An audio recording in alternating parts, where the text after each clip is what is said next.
Hi guys, in this video I'll be teaching you how to add a clickable link into your Facebook stories.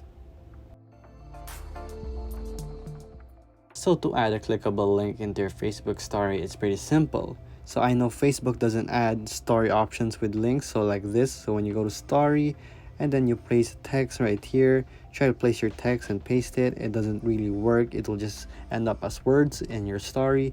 So to do that, actually all you have to do is go to your Instagram, and as you can see right here, I already made one. Just go to your stories. So just go and story a random story right here, and then here we press our stickers, and then we'll just scroll down and find our link, and then place your link right there.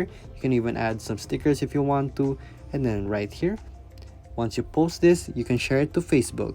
So as you can see right here, you can share it to your Facebook story. So as you can see, it's connected to my Facebook with my Instagram. So this only works if your Instagram and Facebook is connected. So you can post the link right there. So just share it, and there you go guys. So if this video was helpful, please hit the like button and don't forget to subscribe.